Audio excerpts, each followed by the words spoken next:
पहली चीज ये है कि अब हम कॉन्फिडेंट रहें, क्योंकि हम हार्ड वर्क सब कर रहे हैं सर, पर हम कैसे कॉन्फिडेंट रहें वो मैटर करेगा। कि अगर हम कॉन्फिडेंट हैं तो हमें कोई भी एक्सटर्नल एनवायरनमेंट हमें ब्रेक नहीं कर सकता, और अगर हम कॉन्फिडेंट नहीं है तो हम कोई भी अच्छा मोटिवेटर क्यों ना हो वो हमें मोटिवेट नहीं कर पाएगा। तो हमें सेल्फ मोटिवेटेड रहना पड़ेगा। दूसरी चीज की सर हम एक स्मार्ट वर्क करते हुए चलें, और प्री मेंस और सब जीए वगैरह को हम साथ लेके चलें सर, क्योंकि एग्जाम का ही इतना प्रेशर होगा कि हम अपने एंड से कोई प्रिपरेशन मतलब कोई कहाँ लैग करें वो हम अफोर्ड नहीं कर सकते इस कॉम्पिटिशन में। तीसरा है कि सर हमें एग्जाम की जर्नी को थोड़ा एंजॉय करते चलें, क्योंकि जब हमारा राइट टाइम है तो सर तभी हमें सक्सेस मिलेगी। Hello everyone, my name is Ravi Sharma और आज की वीडियो में हमारे साथ है रमनप्रीत। रमनप्रीत का आरआरबी पीओ क्लियर हुआ है। She is preparing from 2018-19 and she has seen everything in her journey. तो देखते हैं इनकी स्टोरी क्या है और कैसे आप उससे कुछ सीख सकते हैं। ठीक है, तो हेलो रमनप्रीत, welcome, जी sir. and I really want to congratulate you that you are going to become an officer very very soon. तो कब है ज्वाइनिंग आपकी? सर अभी अप्रैल तक होगी, अभी डॉक्यूमेंट वेरिफिकेशन जो है वो भी पेंडिंग है, अच्छा, तो जैसे ही वो आएगा उसके बाद। तो डॉक्यूमेंट वेरिफिकेशन की डेट आ गई है? नहीं सर, अभी नहीं आई है। ठीक है, तो what was your first feeling when you cleared this exam, when you saw कि 1-2 साल की जो मेहनत चल रही है उसका कुछ रिजल्ट आया और अच्छा रिजल्ट आया है, तो what were going in your mind? Sir सबसे पहले तो मतलब मुझे बिलीव नहीं हो रहा था कि मतलब हाँ क्लियर हो गया, क्योंकि मैंने बहुत सारे फेलियर्स से देखे और फाइनली ऐसे एग्जाम क्लियर हुआ। और फिर मतलब आउट ऑफ द वर्ल्ड वाली फीलिंग कि मतलब समझ नहीं आ रहा एक्सप्रेस कैसे करूँ। मम्मी के पास जा रही हूँ, पापा के पास जा रही हूँ, सबको बता रही हूँ कि मेरा एग्जाम क्लियर हो गया। तो अच्छा। मतलब बहुत अच्छी फीलिंग थी। मतलब आउटपुट जब मिला फाइनली ऐसे कॉम्पिटेटिव एग्जाम्स का इतने फेलियर्स के बाद, तो मतलब बहुत ही अच्छी फीलिंग थी। अच्छा, तो फिर अभी तक चल रही होगी वो फीलिंग। वैसे कौन सी डेट को रिजल्ट आया था आपका? हाँ, 11 मार्च को। हाँ, ये डेट अच्छे से याद रहती है, वेरी गुड। तो थोड़ा सा अपनी जर्नी के बारे में ब्रीफ बता दीजिए, कब स्टार्ट किया आपने और क्या क्या फेलियर्स थे, क्या क्या आपको सक्सेस के पास पहुंचे और फिर भी नहीं मिली, और फाइनली आप कैसे, मतलब ये। हाँ जी। तो मैंने 2018 में अपनी ग्रेजुएशन कंप्लीट करी दिल्ली यूनिवर्सिटी से, बीकॉम ऑनर्स करी थी मैंने। फिर 2019 की स्टार्टिंग में मैंने अपनी प्रिपरेशन को स्टार्ट किया और अलग अलग एग्जाम्स दिए। फिर एसबीआई पीओ जो था वो मेरा फर्स्ट एग्जाम था 2019 का, और उसमें मेरा प्रीलिम्स तक क्लियर नहीं हो पाया था। फिर एसबीआई जूनियर एसोसिएट दिया, वो भी नहीं हो पाया। ईपीएफओ का एक एग्जाम दिया था, वो भी नहीं हो पाया। फिर ऐसे करते करते फिर मैंने IBPS PO 2019 was my first exam जो इसका प्रीलिम में क्वालिफाई कर पाई थी। But I was knowing this thing कि मैंने सिर्फ प्रीलिम ओरिएंटेड पढ़ाई करी है तो वो नहीं चलेगा, मेंस में मैं नहीं हो पाई क्वालिफाई। ऐसे ही ठीक। मेरा आईबीपीएस क्लरिकल मेंस भी था जो कि नहीं हो पाया। तो मतलब काफी मतलब एग्जाम्स मैंने लाइन से दिए जो लिटरली मतलब सारे एग्जाम्स में फेलियर से फेलियर आ रहा था। फिर मुझे रियलाइज हुआ कि मेरी स्ट्रैटेजी जो भी मैं लेकर चल रही हूँ वो काफी गलत है, कि सिर्फ मैं प्रीलिम ओरिएंटेड पढ़ाई कर रही हूँ। तो फिर मैंने प्री और मेंस को साथ लेकर चलना शुरू करा। हार्ड वर्क तो मैं सर शुरू से कर रही थी, लेकिन एक स्मार्ट वर्क को कंबाइन करके जब मैंने पढ़ना शुरू किया फिर मुझे उसके बाद रिजल्ट देखने शुरू हुए। अच्छा, तो जो मैं समझ पा रहा हूँ यही है कि पहले थोड़ी अनप्लैन्ड वे से आपकी तैयारी चल रही थी, रैंडम वे से। उसके बाद आपने हाँ जी। थोड़ा सा स्ट्रीमलाइन किया चीजों को, और उसके बाद जब प्लान अच्छा होता है तो ये, मतलब एक लाइन में बार बार बोलता हूँ कि अगर कोई बेवकूफ बंदा भी अगर प्लान के साथ चले या फिर एवरेज बंदा भी प्लान के साथ चले तो वो उस जीनियस को भी मात दे सकता है जो बिना प्लान के चल रहा है। तो वेरी गुड, हाँ आपकी जी। स्टोरी काफी अच्छी है। तो जब आप कह रहे हो कि आपने प्रीलिम्स और मेंस को एक साथ लेके चला, तो कैसा आपका दिन कैसा रहता था सुबह से शाम तक, मतलब हाँ जी। टाइम तो टेबल सर के मैं क्या क्या करते थे आप पूरे दिन में? सर मैं शुरू दिन करने से पहले वही, पहले मैं एक दिन पहले प्लान करती थी कि मुझे क्या क्या करना है, मतलब टारगेट सेट करती थी और डुएबल टारगेट्स लेकर चलती थी। ये नहीं कि मैंने बना दिया और एक दिन तो फॉलो किया और नेक्स्ट डे से वो नहीं हो पाया। तो कंसिस्टेंसी मेंटेन करने के लिए मैं डुएबल और अचीवेबल टारगेट्स को मतलब सेट करती थी। सुबह होते ही जो मुझे सबसे बोरिंग चीज लगती थी जैसे एडिटोरियल पढ़ना, तो मैं वो करती थी। न्यूज़पेपर रीडिंग मैंने उसको कंटिन्यू रखने के लिए मैं सुबह उठते ही पहली चीज जो करती थी वो ये करती थी। फिर उसके बाद मैं प्रीलिम्स के लिए रिलेटेड पढ़ती थी और मैं स्पीड टेस्ट वगैरह देती थी। जैसे सिंप्लीफिकेशन, क्वाड्रेटिक और नंबर सीरीज वगैरह मैथ्स में, और मिसलेनियस टॉपिक्स और पजल्स वगैरह रीजनिंग में। इंग्लिश के लिए सर मैंने कोई सेपरेटली कुछ ऐसे नहीं करा, पर मैंने इंग्लिश में रीडिंग अपनी बहुत कंसिस्टेंट रखी है। और जो मेरा बेस था इंग्लिश में वो स्कूल टाइम से, कॉलेज टाइम से वो क्लियर था, तो मुझे इतनी डिफिकल्टी इंग्लिश सेक्शन को लेकर नहीं आई। और इंग्लिश में सर मैंने जो एडिटोरियल्स वगैरह जो पढ़ने शुरू करे वो मैंने कंसिस्टेंट, मतलब सिर्फ एक इकोनॉमी से रिस्ट्रिक्टेड नहीं रखा अपने आप को, कि हम सब सोचते हैं कि ये बैंकिंग का एग्जाम है, सिर्फ इकोनॉमी रिलेटेड टॉपिक्स आएंगे, तो ये जरूरी नहीं है। तो मैंने मेंस, स्पेशली मेंस में जो मैं बात कर रही हूँ मेंस के लिए, तो मैंने अपनी जो रीडिंग थी उसे काफी डायनामिक रखा। अगर मैं एक दिन लिटरेचर का कोई टॉपिक ऐसे एडिटोरियल से पढ़ रही हूँ, तो मैं नेक्स्ट डे कोई पॉलिटिक्स जो मुझे बिल्कुल भी इंटरेस्टिंग नहीं लगता था, मैं वो पढ़ती थी। फिर इकोनॉमी का पढ़ती थी। मतलब मैंने काफी अपनी रीडिंग को डायनामिक रखा कि मैं एक दिन ये तो पढ़ रही हूँ, एक दिन वो पढ़ रही हूँ, सो दैट कि कितना टाइम पढ़ते थे ये एडिटोरियल्स वगैरह? So how much time you have given specifically to editorial reading? Sir 1 से 1.25 घंटा के अराउंड, 1 से 1.25 घंटा। So your English preparation was mainly aligned on reading skills, right? कि रीडिंग से ही सब हाँ जी सर। एसोसिएटेड है, तो आपका उससे ठीक है। तो सिर्फ तो मैं रीडिंग ठीक है, तो उसके पूरा, बाद मतलब ग्रामर और वोकैब को मैंने बारे में बता रही थी। तो मैं सुबह उठ के जो सबसे डिफिकल्ट चीज मुझे लगती थी और बोरिंग चीज जो लगती थी एडिटोरियल, तो मैं सुबह उठ के पहले वो कंप्लीट करती थी। फिर उसके बाद मैं रीजनिंग और मैथ्स के जो मिसलेनियस टॉपिक्स थे वो करती थी, जो शॉर्ट हैं कि आने ही आने हैं, और जिस पे मैं स्पीड पे वर्क करने के लिए वो सब करती थी। डीआई के 2-3 सेट्स कर लेती थी, और रीजनिंग में पजल्स वगैरह कंप्लीट करती थी अपनी। और इंग्लिश को मैंने सेपरेटली ऐसे कुछ उसकी प्रिपरेशन नहीं करी, जैसे उसमें रीडिंग और ग्रामर और वोकैब के पोर्शन रहते हैं, तो मैंने ग्रामर और वोकैब को बिल्कुल भी ऐसे टच नहीं करा, क्योंकि मेरे ग्रामर के बेसिक्स क्लियर थे। वोकैब सर इतनी बैंकिंग एग्जाम्स में मुझे नहीं लगता बहुत ज़्यादा उसका रोल है। अगर आप समझ पा रहे हो चीज़ों को तो, और न्यूज़पेपर वगैरह अगर आप पढ़ रहे हो, तो मुझे नहीं लगता सर वो कि आपका इतना ज़्यादा रोल बैंकिंग एग्जाम्स में है। रीडिंग पे मैंने बहुत ज़्यादा फोकस रखा, और मैंने बताया कि रीडिंग को मैंने बहुत डायनेमिक रखा।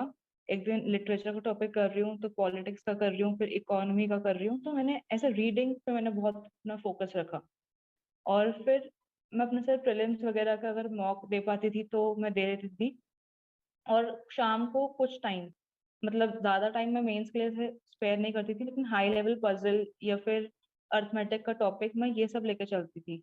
और ठीक। जीए मैं सर रेगुलर लेके चलती थी शुरू से। जब मैंने देखा कि मेरा मेंस नहीं हो पा रहा, तो मैंने स्टार्टिंग से फिर जीए को लेके चलना शुरू किया था।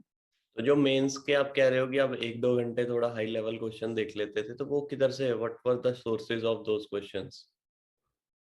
सर वो मैं सिर्फ मॉक टेस्ट, जो मेरे पास मैंने ईयरली प्लान्स लिए हुए थे 2 साइट से, तो सर सिर्फ मॉक टेस्ट से ही मैं करती थी। और प्रीवियस ईयर के अगर क्वेश्चंस मिलते थे तो मैं उनसे करती थी। एग्जैक्टली वो सेम नहीं होंगे क्वेश्चंस जो अगर आपको प्रीवियस ईयर के मिलेंगे, उसमें कुछ मॉडिफिकेशन होगा शिफ्ट वाइज, क्योंकि सबका अलग अलग होता है। तो हाँ। मैं उनसे प्रिपेयर करती थी, और जो मेरे पास मॉक टेस्ट होते थे मैं उनको सबमिट कर लेती थी, क्योंकि स्टार्टिंग में आप ये नहीं कह सकते कि हाँ मैंने मॉक टेस्ट सॉल्व करना शुरू कर दिया मेंस का, क्योंकि जब आपकी अंडरस्टैंडिंग ही नहीं बैठ पा रही है और आपका इतना कर ही नहीं पा रहे सॉल्व, तो आपको कॉन्फिडेंस डाउन होगा। तो वो सर वर्थ नहीं है कि आप इतनी प्रिपरेशन की जर्नी तक आ रहे हो और फिर अपना मोरल डाउन कर रहे हो। तो मैं उसको सबमिट करती थी और ये सब करती थी। देखो, अगर आप प्रैक्टिस के लिए कर रहे हो तो सबमिट इज गुड, बट अगर आपको स्पेसिफिकली किसी पेपर का, जैसे हाँ प्रीलिम्स जी। का रिजल्ट आ गया और अब मेंस का आपका पेपर है, तो मेंस के मॉक आप, मतलब उस टाइम देनी है सर। मॉक टेस्ट आप फिर मॉक टेस्ट की तरह ही यूज करोगे, करेक्ट? Exactly sir. हाँ करेक्ट। जी। तो आप कह रहे हो कि मॉक टेस्ट आपने 2 खरीद रखे थे, कौन कौन से खरीद रखे थे? सर एक तो ऑलिव बोर्ड का था और एक प्रैक्टिस मॉक था। ठीक है, तो जो अभी जिनकी मतलब बातें चलती है कि यही टॉप 2 है, तो आपने वही दोनों खरीद रखे थे। चलो सही है।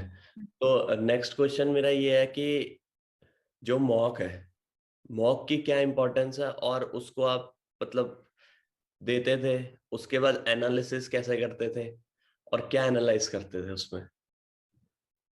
ठीक है और सर। प्रीलिम्स के लिए आपने कितने मॉक दिए होंगे आज तक, शुरू से लेके अब तक, मतलब एक रफ नंबर? और फिर मेंस के लिए, अगर जैसे मान लो आपका आरआरबी पीओ मेंस है, तो आपने उसके लिए कितने सजेस्ट करोगे देना?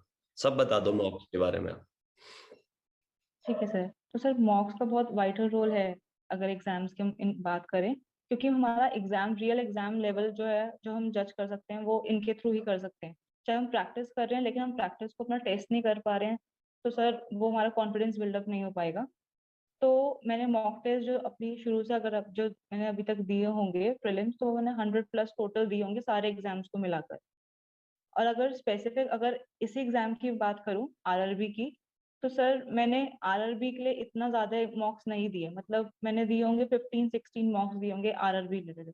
लेकिन मैंने बाकी सारे बहुत सारे दिए हुए हैं कि एसबीआई और आईबीपीएस पीओ वगैरह के। और मैं जो एनालिसिस वाला पोर्शन था कि उसमें सर मैं ये देखती थी कि मैं कहाँ पे मेरे नेगेटिव मार्किंग कहाँ पे ज्यादा हो रही है, क्योंकि जो मैं सही कर रही हूँ उनको मैं जरूर देखती थी कि मैंने टाइम कितना कंज्यूम करा, और क्या पता ये क्वेश्चन जो उस वे में उसमें सॉल्व सोल्यूशन है, कि क्या वो जो ट्रिक है उससे मेरी स्पीड जल्दी बढ़ सकती है या नहीं।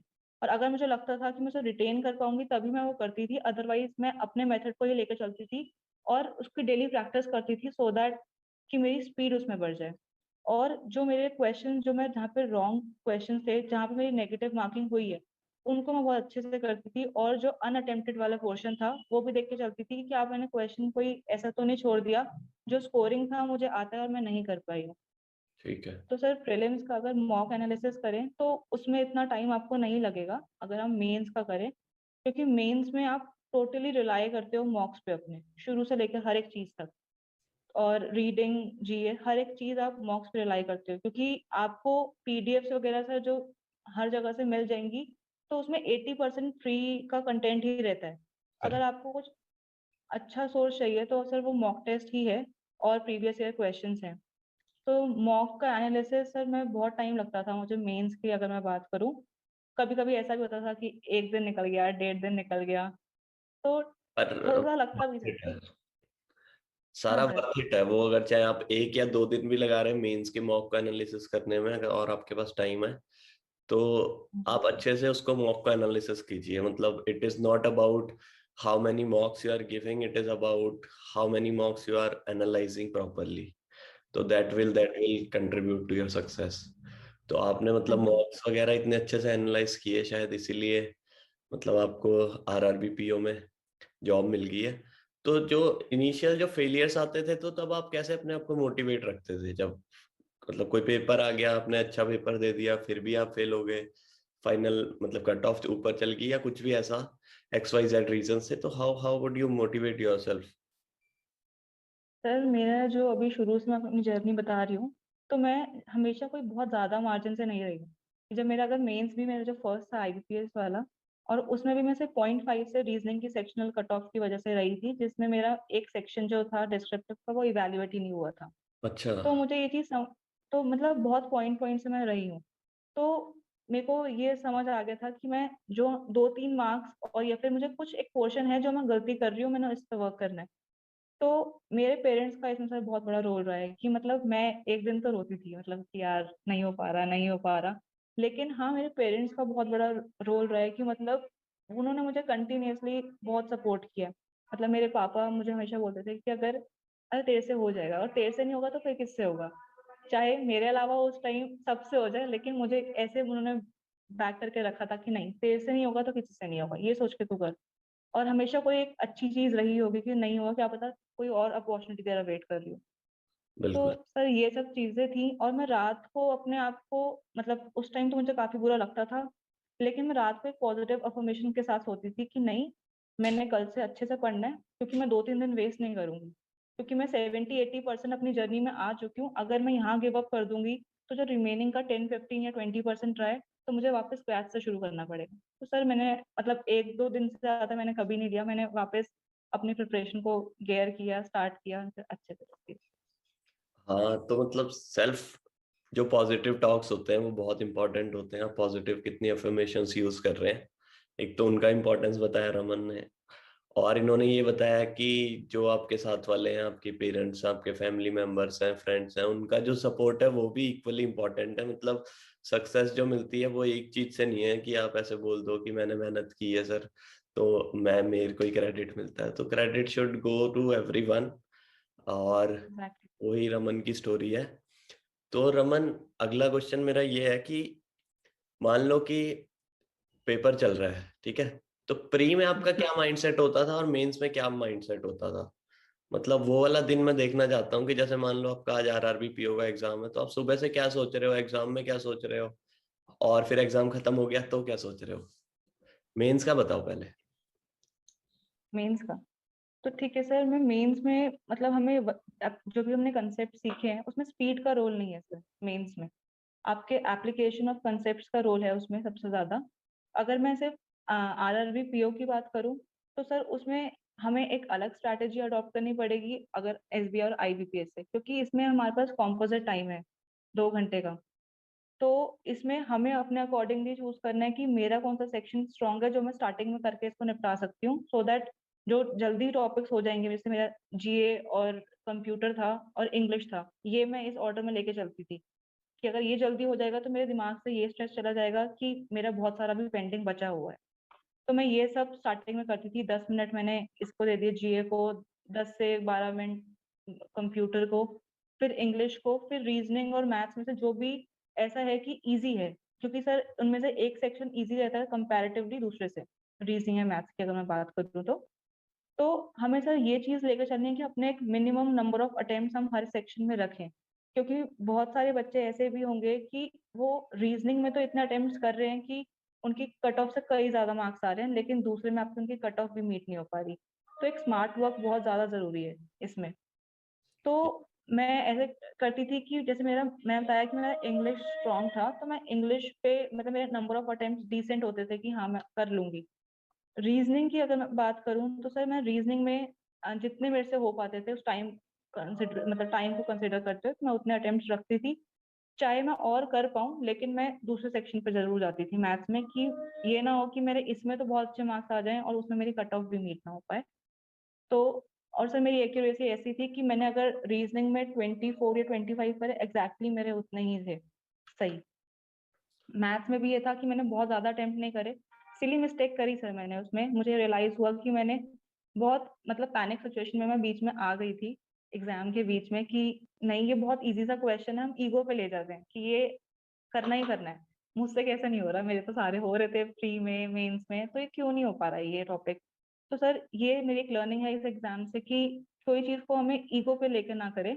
अगर नहीं हो रहा 4-5 मिनट तो बिल्कुल बिना सोचे से स्किप करें, जब टाइम आपको परमिट करेगा तो आप वापस उस क्वेश्चन पे आइए। तो ये सब चीजें हैं सर मेरी जो मैंने इससे सीखी है। तो और आर्ट ऑफ चूजिंग तो है ही कि आपको चूज करना है क्या, लेकिन आपको स्किप करने क्वेश्चन आने चाहिए, हम्म। क्योंकि अगर आप कोई इसमें गलत क्वेश्चन को चूज कर लेते हैं और उसको स्किप नहीं कर रहे हैं तो वो आपका टाइम खा जाएगा और ओवरऑल आपका एग्जाम जो है वो खराब हो जाएगा सर, आपकी सारी मेहनत गड्ढे में चली जाएगी इससे। ये बात है, तो ये मैम यही कह रहे हैं कि do not stuck at any question. अगर आपको क्वेश्चन 1-2 मिनट में नहीं हो रहा है तो निकलो। मेंस में 1-2 मिनट से ज्यादा नहीं रुकना, और प्री में तो 20-30 सेकंड से भी ज्यादा आप स्टक मत हो। ये नहीं हो रहा कोई बात नहीं, निकलो आगे, और बाद में अगर टाइम होगा तो इस पे वापस आ जाएंगे। ठीक है। और सेकंड चीज इन्होंने ये बताया कि आपको एक्यूरेसी पे बहुत फोकस रखना है। एक्यूरेसी पे जैसे इनका 24-25 रीजनिंग में होते थे तो सारे ही सही हो जाते थे, तो आपको भी मतलब ऑलमोस्ट 100% की ही कोशिश करनी है। इंग्लिश में थोड़ी ऊपर नीचे हो जाती है बट इनमें सही। अच्छा। तो इसके लिए आपने करंट अफेयर्स का जो है ना वो थोड़ी डिटेल में अपनी स्ट्रेटेजी बता दो कि आपने कैसे तैयारी की, और मतलब how would you advise people to prepare current ठीक है अफेयर्स? सर। सर मैंने करंट अफेयर्स जो था मैंने सर डेली प्रैक्टिस करी है, डेली प्रैक्टिस करी है और वीकली रिविजन करे हैं। और मैंने कोई भी नोट्स नहीं बनाए, क्योंकि मैंने स्टार्टिंग में करके देखा लेकिन मेरे से वो मैनेज नहीं हो पाया, क्योंकि मेरा टाइम बहुत ज़्यादा लग जाता था, तो मैं और सेक्शन मेरे कहीं ना कहीं सफ़र कर रहे थे। तो मैंने सर इसलिए कोई नोट्स नहीं बनाए, कंटिन्यूस अपने रिविजन रखे हैं, एक एक टॉपिक को मैं बहुत बार रिवाइज कर लेती थी। तो अगर मैं करंट अफेयर्स की बात करूँ तो दो इसमें पार्ट्स होंगे, एक करंट अफेयर्स और एक हमारा बैंकिंग अवेयरनेस, जिसमें हम स्टैटिक प्लस करंट दोनों आएगा। तो सर मैंने करंट अफेयर्स के लिए दो सोर्सेज रखे थे, अफेयर्स क्लाउड और कपिल काटपाल सर की वीडियो। और सर कभी कभी मैं बैंकर्स अड्डा भी प्रेफर कर लेती थी। और बैंकिंग अवेयरनेस के लिए एक ऑलीवुड की सीरीज थी बैंकिंग अवेयरनेस की, इसमें 7-8 वीडियोस थी और पीडीएफ के साथ था। और दूसरा सुप्रियो पांडा सर की यूट्यूब चैनल से मैंने उनकी बैंकिंग अवेयरनेस की सीरीज जो थी वो करी थी सर फॉलो। मैंने बहुत ज्यादा क्विजेज इस पे नहीं दिए थे, मतलब इन करंट अफेयर्स के, लेकिन वो मेरा मॉक टेस्ट से सर वो प्रैक्टिस हो जाता था। और बहुत सारे बच्चे ऐसे होंगे जिनको लगता होगा कि यार अफेयर क्लाउड से नहीं हो पाएगा क्योंकि बहुत बड़ा ग्रंथ है वो, तो बहुत सारी चीजें हैं उसमें। तो करेक्ट। ठीक है, अगर अगर आपको कंफर्टेबल नहीं लग रहा है वो, तो आप उसको चाहे मत करो, लेकिन जो उसका बैंकिंग अवेयरनेस वाला और जो बैंकिंग एंड फाइनेंस वाला पोर्शन है वो आप उससे जरूर करो, क्योंकि उसमें सर बाइफरकेशन करके दिया, वो जो मंथली आता है उसका, कि आरबीआई न्यूज, एसबीआई न्यूज, और जो भी कोई रीसेंट चीजें हो रही है बैंकिंग सेक्टर में, तो वो चीजें ऐसी हैं कि शायद हमें दूसरे में एक सेपरेट उसका वो नहीं मिलेगा। तो ये चीज अफेयर्स क्लाउड की मेरे अकॉर्डिंग बहुत अच्छी है। तो वो सर सिर्फ इस पोर्शन के लिए हम उसको रेफर कर सकते हैं। करेक्ट। तो now I want to go back in time and want to ask कि आपने जो बेसिक्स वगैरह हैं रीजनिंग मैथ्स के, वो कैसे कवर किए थे और कहाँ से किए थे? ठीक है सर। तो सर जो मैंने बेसिक्स की बात करूं, तो मैंने सर दिल्ली में ही मैं रह रही थी अपने ग्रेजुएशन के बाद। तो मैंने अपनी कोचिंग के लिए एक एनरोल किया था, ऑफलाइन कोचिंग। तो सर मैंने वहाँ से किए अपने थोड़े कंसेप्ट क्लियर, फिर मैंने खुद वो जो बुकलेट्स थी उनसे अपने कंसेप्ट को रिवाइज किया। तो ऐसे मैंने अपने कंसेप्ट सर क्लियर करे, लेकिन मैंने प्रैक्टिस इतने अच्छे से नहीं करी। जो मेरे एंड से था प्रॉब्लम वो ये था, मैंने प्रैक्टिस अच्छे से नहीं कर पाई। तो फिर जब मैंने अपने स्टार्टिंग में देखी कि फेलियर्स आ रहे हैं और कई ढंग से नहीं वर्क हो पा रहा है, तो सर मैंने, जैसे अगर मैं मैथ्स की बात करूं स्पेसिफिकली, तो मैथ्स में आप 3 पोर्शंस में मैथ्स को डिवाइड कर सकते हो प्रीलिम्स में, कि सिंप्लीफिकेशन और approximation, quadratic number series, arithmetic word problems और डीआई। तो अगर अगर जो हम स्टार्टिंग वाला पोर्शन है वो शॉर्ट शॉर्ट है कि आपको कम से कम 10 से 12 मार्क्स वो फेच कर देगा।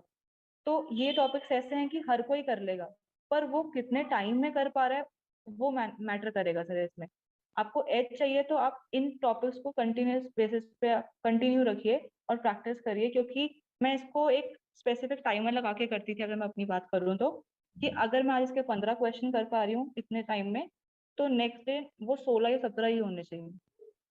फिर वो सर करते करते मेरी स्पीड इससे बढ़ी। अरिथमेटिक के मैंने जो करा है टॉपिक्स को, वो मैंने अपने पहले कंसेप्ट क्लियर करे, एक एक टॉपिक मैं एक दिन लेकर चलती थी और इसे 4 से 5 दिन लेती थी, और उसमें मैं तीनों लेवल्स क्लियर करती थी। और जो ए स्क्वांट करके एक बुक थी, मैंने उसको रेफर किया था। ठीक है। तो उसमें बेस मतलब फाउंडेशन लेवल, मॉडरेट और डिफिकल्ट तीनों तक जाती थी। ठीक। तो मेरा, और मैंने सर क्वांटिटी से ज्यादा क्वालिटी पे सब फिर मैंने स्विच करा, क्योंकि टॉपिक्स तो बहुत सारे हैं, पर हम उसका कोई फायदा नहीं है कि हम सारे कर रहे हैं और जब हमारा टाइम आ रहा है सिर्फ हम फाउंडेशन लेवल तक रुक जाएं, लिमिटेड रहे। तो इसलिए सर चाहे आप टॉपिक 8-10 ही करो, लेकिन वो अच्छे से कर लो, सो दैट कि अगर आपको मेंस तक भी उसमें दिक्कत ना आए। रीजनिंग की अगर मैं बात करूं सर, तो रीजनिंग में भी 2 पोर्शन है, मिसलेनियस और पजल्स वगैरह। तो मिसलेनियस को भी आप इतने अच्छे से कर लो कि आपको पजल्स के लिए काफी टाइम मिल जाए, क्योंकि 4 से 5 या 3 से 4 पजल्स हैं।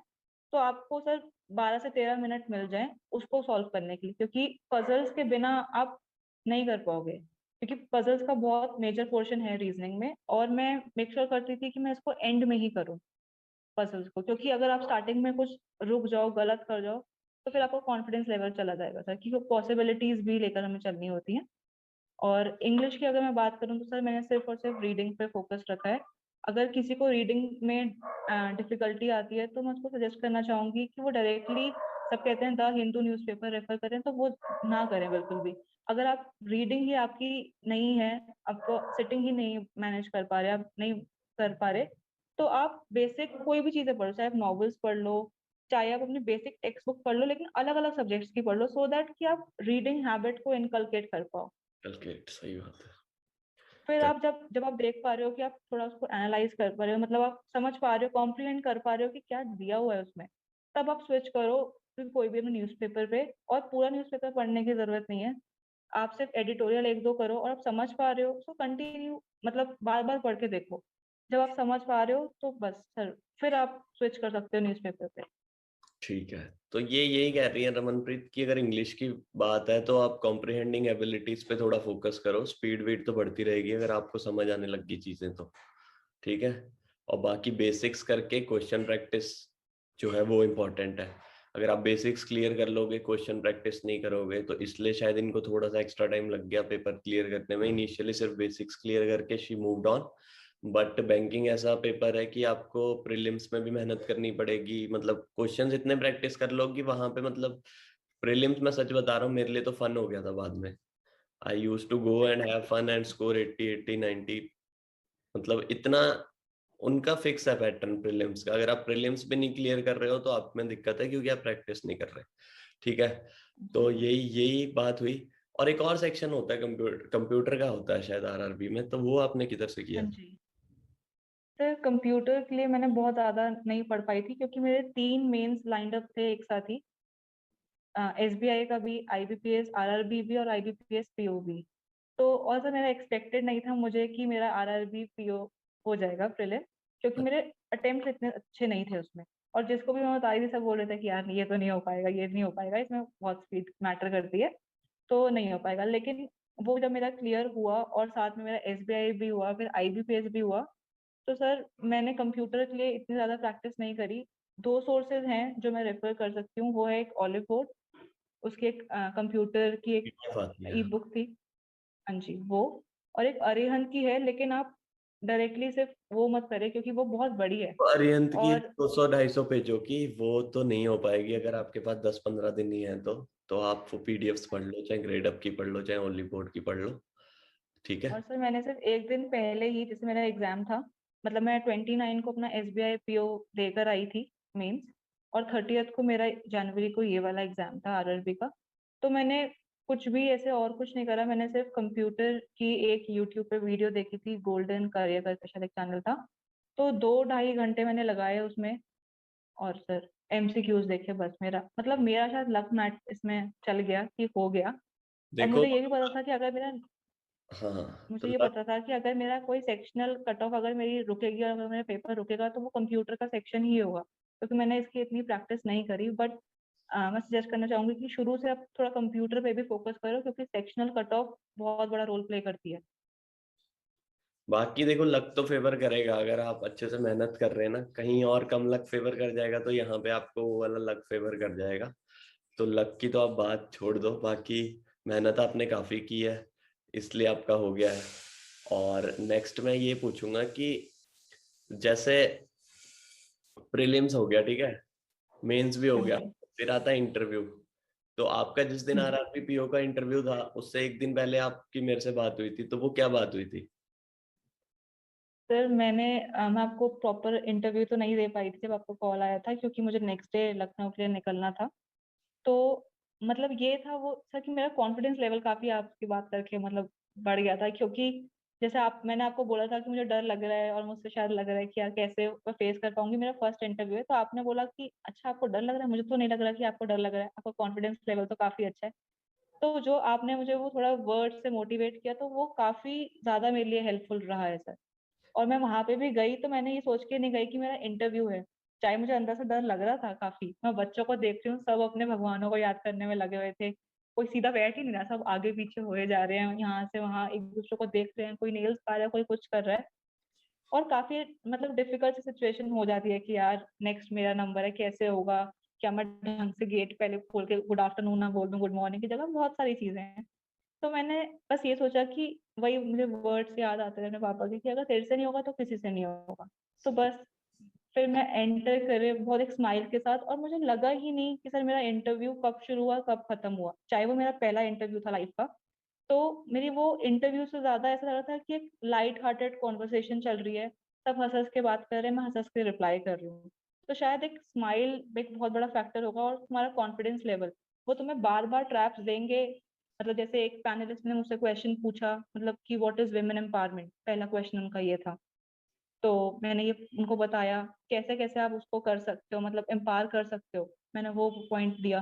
तो दूसरे पैनलिस्ट ने कोई नया क्वेश्चन ना पूछ के मेरे उसी पॉइंट पे पूछा कि आपको नहीं लगता आपने ये वाला पॉइंट गलत बोल दिया है, इसकी जगह ये होना चाहिए था। मतलब वो मेरा कॉन्फिडेंस लेवल चेक कर रहे थे। और फिर मैंने उनको बोला कि नहीं सर, जैसे फिनेंशियल, मैंने उनको बोला था फिनेंशियल लिटरेसी, तो उन्होंने एक पॉइंट दिया था, तो उन्होंने बोला था कि आपको नहीं लगता फिनेंशियल लिटरेसी की जगह फिनेंशियल इंडिपेंडेंस होना चाहिए। तो मैंने बोला नहीं सर, मैंने सही वर्ड यूज करा है, टर्म यूज करा है, क्योंकि जब तक वो फाइनेंशियली लिटरेट ही नहीं है तो उसको नहीं पता कि फाइनेंशियल इंडिपेंडेंस क्या होता है। तो वो कहते हैं कि वेरी गुड, आपको अपना पॉइंट क्लियर मतलब पॉइंट पे रहना आता है। फिर उन्होंने एक दो सवाल बैंकिंग अवेयरनेस के नॉर्मल क्वेश्चंस से पूछे, जैसे मैं कॉमर्स बैकग्राउंड से हूँ, एक आधा क्वेश्चन उन्होंने वैसे पूछा, और जनरल मतलब मेरे बैकग्राउंड के बारे में पूछा कि मेरे पापा क्या करते हैं। फिर उन्होंने मुझसे एक आधा क्वेश्चन पूछा कि जैसे मेरे पापा जो हैं कमर्शियल टैक्स ऑफिसर हैं, तो उन्होंने मुझसे पूछा कि आपको फिर सेम फील्ड क्यों नहीं चूज करना। मैंने अपने रीजंस दिए। तो बस सर वो आपका नॉलेज चेक नहीं कर रहे, वो आपका कॉन्फिडेंस लेवल चेक कर रहे हैं, क्योंकि बाकी दो चीजें वो ऑलरेडी चेक कर चुके हैं। प्री में आपकी स्पीड, मेंस में आपके क्लैरिटी ऑफ कॉन्सेप्ट्स। ये जो आपका आपकी पर्सनालिटी चेक करने के लिए कि आप सच में इस चीज के लिए सूटेबल हो या नहीं। तो बस सर यही हुआ, और काफी अच्छा था मेरा इंटरव्यू। और बहुत मतलब जैसे सबका 4-5 मिनट या 5-6 मिनट चल रहा था, तो मेरा 10 to 15 मिनट चला।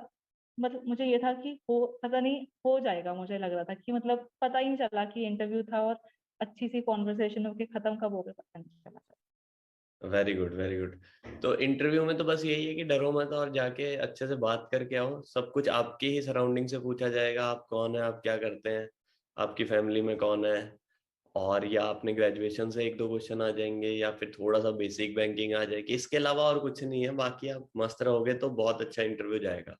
तो ये इनकी स्ट्रेटेजी थी, ये भी स्माइल कर करके बोलती रही वहां पे, तो इनका अच्छा हो गया। और इंटरव्यू के बाद एक ना अच्छा सा फील आ जाता है कि यार मेरा होना है कि नहीं होना, मतलब इंटरव्यू अच्छा हुआ है या नहीं, ये खुद को पता चल जाता है कि आप कितने अच्छे से बोल रहे हैं वहां पे। और एक और चीज है कि नर्वसनेस अंदर तो रहेगी, सबके रहती है थोड़ी बहुत, बट वो बाहर नहीं शो होनी चाहिए। वो बाहर कैसे शो नहीं होगी, अगर आप थोड़ा स्माइल वाइल करते रहेंगे और फोकस होकर चीजों को सुनेंगे। आपको जवाब देने के लिए सुनना भी इम्पोर्टेंट है, ठीक है। तो और सर मॉक इंटरव्यूज का इसमें रोल होगा सर, हाँ क्योंकि अगर आपने प्रैक्टिस ही नहीं करी तो वो फिर सर चीज आप कहीं ना कहीं आपकी बाकी स्टार्टिंग की जो 2 फेजेस हैं उसकी मेहनत खराब हो जाएगी। तो हाँ। मैंने सर मॉक इंटरव्यूज के लिए एक आपके चैनल पर रजिस्टर किया था। दूसरा सर एस संबशिवन सर हैं यूट्यूब पे, तो चेन्नई से बिलोंग करते हैं सर। मैंने उनके इंटरव्यूज मतलब मॉक इंटरव्यूज उन्होंने लिए हैं काफी सर, मतलब अच्छे से उन्होंने मुझे इस पे मेरा वर्क करा। उन्होंने मुझे बताया कि कैसे हम खुद अपना इंटरव्यू को लीड कर सकते हैं, ऐसे पॉइंट्स दें जिससे नेक्स्ट क्वेश्चन वो पूछें जरूर। करेक्ट। सर काफी हेल्पफुल थे। संभा सिवन सर को तो मैंने भी एक दो इंटरव्यू दिए थे। वो काफी एक्सपीरियंस्ड मैन है, he is 30 years of experience है उनको। तो वो अभी सिर्फ मॉक इंटरव्यूज लेते हैं, तो जिसको भी मॉक इंटरव्यू देना है वहां पे एस संभा सिवन करके है। बाकी मैंने भी काफी मॉक इंटरव्यूज लिए थे काफी बच्चों के। इस बार ट्राई करेंगे, अगली बार भी हो सके जितनों के लेंगे, ठीक है। बाकी बहुत अच्छा लगा आपसे बात करके। सब हमने बात कर ली है, pre mains time table interview सब बात कर ली है। अब लास्ट में मैं यही बोलूंगा कि मतलब अगर आपको कोई मैसेज देना है, मतलब फाइनल वर्ड्स आपके क्या होंगे? आप एक दो मिनट लेके आप अच्छे से, मतलब the stage is all yours. अब आप क्या बोलना चाहेंगे एस्पिरेंट्स को? सर पहली चीज ये है कि अब हम कॉन्फिडेंट रहना, क्योंकि हम हार्ड वर्क सब कर रहे हैं सर, पर हम कैसे कॉन्फिडेंट रहें वो मैटर करेगा। कि अगर हम कॉन्फिडेंट हैं तो हमें कोई भी एक्सटर्नल एनवायरनमेंट हमें सर ब्रेक नहीं कर सकता। और अगर हम कॉन्फिडेंट नहीं है तो हम कोई भी अच्छा मोटिवेटर क्या क्यों ना हो, वो हमें मोटिवेट नहीं कर पाएगा। तो हमें सेल्फ मोटिवेटेड रहना पड़ेगा। दूसरी चीज की सर हम एक स्मार्ट वर्क करते हुए चलें, और प्री मेंस और सब जीए वगैरह को हम साथ लेके चलें सर। क्योंकि एग्जाम का ही इतना प्रेशर होगा कि हम अपने एंड से कोई प्रिपरेशन मतलब कोई कहाँ लैग करें वो हम अफोर्ड नहीं कर सकते इस कंपटीशन में। तीसरा है कि सर हमें एग्जाम की इस जर्नी को थोड़ा एंजॉय करते चलें, क्योंकि जब हमारा राइट टाइम है तो सर तभी हमें सक्सेस मिलेगी। लेकिन ये नहीं है कि हम सर ये सोचें कि हमारा राइट टाइम जब आएगा हम मेहनत ही ना करें। मेहनत हमें पूरी रखनी है, और अपने जर्नी को एंजॉय करते चलना है। और थोड़ा टाइम सर हम अपने लिए स्पेयर करें, जैसे कोई भी लेजर एक्टिविटी के लिए। जैसे मैं वॉक करती थी या मेडिटेट करती थी, तो मेरा पूरे दिन का जो स्ट्रेस था सर वो बिल्कुल स्ट्रेस बस्टर की तरह काम करता था। तो ये सब चीजें आप प्लीज लेजर टाइम प्लीज थोड़ा सा अपना लेके चलें, कोई भी एक लेजर एक्टिविटी करें। चाहे जिसका जो भी पैशन है, कोई हॉबीज अगर किसी की है तो वो सब चीजें आप करें, क्योंकि वो आपका स्ट्रेस बस्टर की तरह काम कर सकता है। ठीक है, तो बहुत अच्छी बातें बताई आपने, पॉजिटिव बातें बताई।